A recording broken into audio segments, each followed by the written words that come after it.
In the aftermath of a nuclear war, Earth is plunged into a nuclear winter.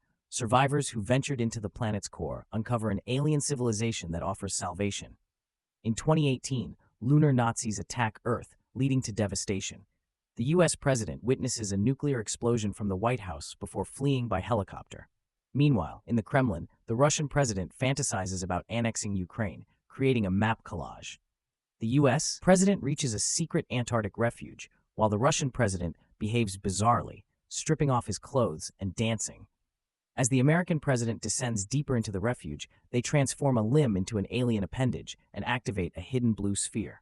Simultaneously, the Russian president's eyes transform, resembling those of a lizard. When the sphere is touched, a hidden hatch opens. By 2018, Earth has become uninhabitable due to the war with the lunar Nazis. The last remaining humans, aboard the only surviving spacecraft, head to the far side of the moon, finding refuge in an abandoned lunar Nazi base. For years, survivors, including Obie, who was born on the base, live alongside former lunar Nazis. Along with 1,980 other people, Obie monitors a spacecraft approaching from Earth, something thought impossible. In the control room, Renata, Obie, and their team are shocked by the sight. Fearing the unknown, Renata orders the landing pad to remain closed, but Obie disagrees. She races out of the control room, cutting the power to the station to override the decision. Soldiers pursue her, but she manages to reach the landing area as the hatch lights flash and the pad begins to open, leaving everyone uncertain of who or what is arriving. Obie boards a crane to intercept the spacecraft, which has lost control and is plummeting. She carefully maneuvers it to a safe landing and descends to the pad. Shortly after, Renata and the soldiers arrive. Renata is furious with Obie and begins scolding her, but before she can continue, the spacecraft hatch opens and passengers emerge. A young man introduces himself as Sasha, explaining that they came from Earth, specifically from what was once Russia before the nuclear winter. Sasha reveals that he built the spacecraft himself, though it's rudimentary, and explains he had to save the remaining survivors. After hearing Sasha's story, Renata is hesitant to offer refuge due to the severe shortages of food, water, and supplies. However, Obie persuades her not to turn them away, and Renata reluctantly agrees. She orders that the new arrivals be housed in a storage area under strict security. As they are escorted away, one passenger peeks out of the spacecraft but quickly retreats, remaining hidden. As Obie walks through the corridors, she reflects on how dire the situation on the base really is. Overcrowding, hunger, unsanitary conditions, and a shortage of doctors and specialists plague the base. On top of that, the base itself is crumbling, and lunar tremors could cause life support failures. Obie is the only one concerned about these issues, and she's the only one making repairs. Suddenly, a tremor hits, causing part of the system to fail. Obie rushes to fix it, ensuring everyone's safety before heading to the main hall.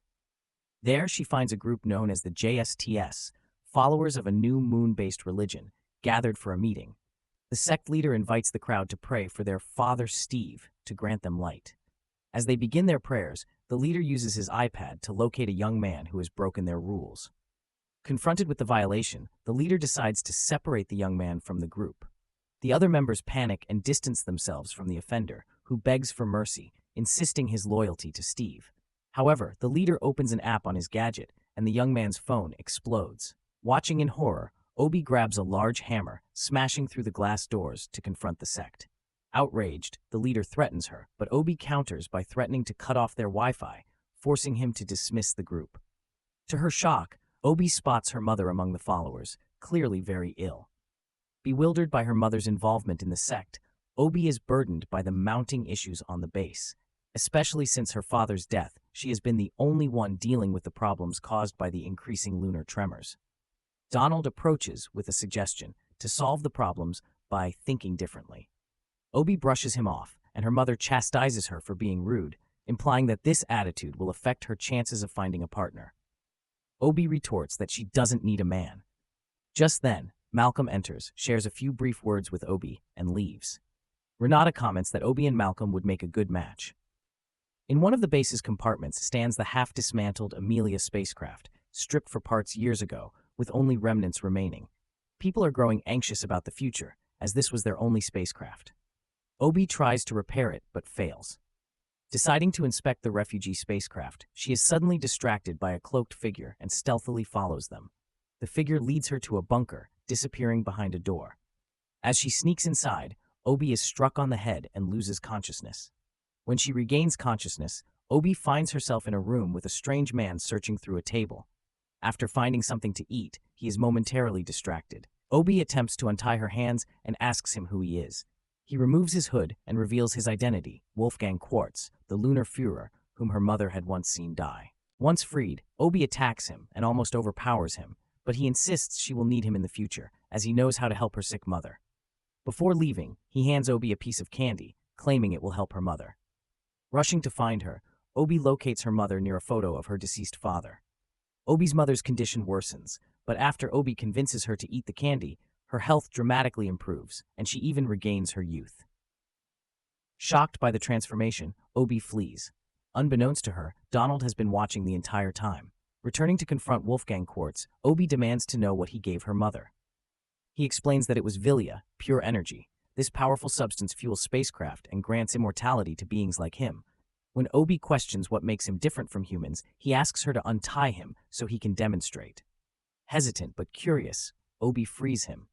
Immediately, Wolfgang takes a knife, cuts off his pinky finger, and eats another piece of candy. To Obie's astonishment, his finger regenerates, but it looks distinctly non-human. Wolfgang reveals his true nature. He is a Realian. Long ago, his race arrived on Earth in a damaged ship, but found the planet abundant with air, water, and life. His brother, the leader of their group, attempted to communicate with the planet's dominant species, dinosaurs, but this proved disastrous when a Tyrannosaurus rex devoured one of them. The Realians were the only intelligent beings at the time and began studying Earth's fauna and flora. While others focused on larger creatures, Wolfgang studied the smaller ones, leading to the rise of primates. He then stole Velia, infused an apple with it, and fed it to two monkeys, Adam and Eve, thus creating humans. However, Wolfgang soon realized this so-called paradise was doomed. His brother ordered their group to retreat, taking the dinosaurs and journeying deep into the Earth, which was hollow. Inside, they found enough Velia to power their ship and heal any ailment. But Wolfgang warns that other Realians are not as benevolent as he is. They despise humans and will not share their Velia willingly. Wolfgang then shows Obie a map revealing an entrance to the Earth's core, where the city of Arda lies. At its center is a temple containing the Holy Grail that holds the Velia.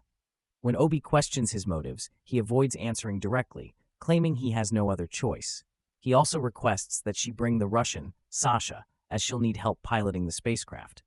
Before leaving, Wolfgang hands her his severed finger, saying it will be useful for their journey. With Sasha at her side, Obie heads for the spacecraft, but before they can leave, they are intercepted by Donald. Donald had been eavesdropping on Obie's conversation with the Führer and insists on joining their mission. Reluctantly, Obie agrees.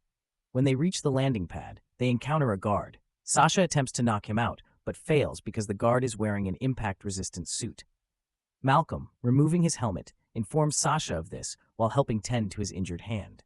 Obie explains their plan to Malcolm. They intend to steal the ship and travel to the Earth's core to retrieve the eternal energy needed for their mission.